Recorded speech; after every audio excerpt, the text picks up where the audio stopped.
უნივერსიტეტთან დაკავშირებულ რეფორმაზე როგორი დამოკიდებულება გაქვთ? გაგრძელება იმ სახელმწიფოს შეხედულების, რომ სახელმწიფო არის ძიძა და ვიღაცებს რაღაც უფასოდ უნდა მიაწოდოს. სოციალიზმია, მაგრამ ზუსტად ვიცი, რომ ეს რეფორმა ახლა რასაც კითხულობ რა, პრაქტიკაში შედეგებს გამოიღებს უარეს.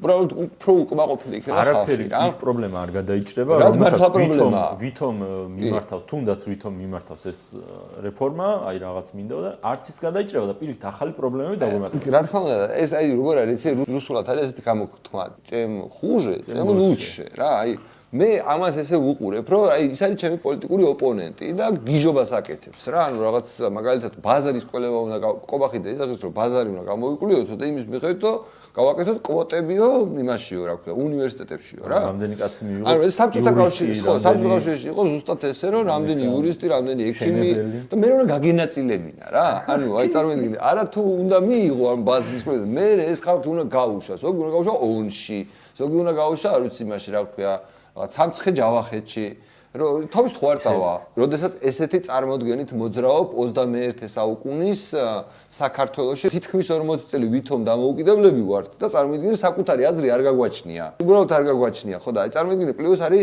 თითოეულო იმასო რა ქვია, აი სამართლიანობის დარღვევა თუ რამე შეიძლება იყოს, აი მე მესმის რომ არ მჯერა მე არანაირი სახელმწიფოს გაზარია, მაგრამ თანაბარი პირობები მაინც ხო გინდა, აი მაგალითად სადღაც არის შენ ჩაბარე გამოცდა უმაღლესში მოხვდი რაღაცა ისაქენი და რა მნიშვნელობა აქვს შენ კერძო უნივერსიტეტში წაიღებ ფულს თუ სახელმწიფო უნივერსიტეტში წაიღებ ფულს. ანუ ეს ხო წარმოიდგინე როგორ დათვურ სამსახურს გიწევენ, რომ ფულის გამო, იმის გამო რომ შენ დღეს ფული შეიძლება არ აგაქვს.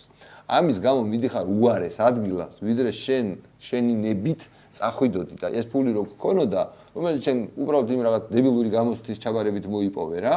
რომ წახვიდოდი და არ ვიცი ისწავლდი ინჟინერიაზე სადღაც რომელიც რაღაც მოგწონს ფაკულტეტი თქვა რა თავისუფალი უნივერსიტეტი იქნება და თუ სადმე სხვაგან იქნებოდა რა საბოლოო ჯამში თუ სახელმწიფოს იმის ტრაგედია აქვს ჩაერიოს განათლებაში აუცილებლად მოიფიქრებს რაღაცა დებილობას აბსოლუტურ კრეტინობას რა ვიღაც ესეთი განსაკუთრებული ტიპი უნდა იყოს განსაკუთრებული შენ სხვა მიზანი უნდა გქონდეს ბევრად უფრო მაღალი მიზანი უნდა გქონდეს ვიდრე რაღაცა პოლიტიკური ძალაუფლების შენარჩუნება რომ ესეთი რაღაცა ინსტრუმენტები არ გამოიყენო რა მათ შორის პოლიტიკური მიზნით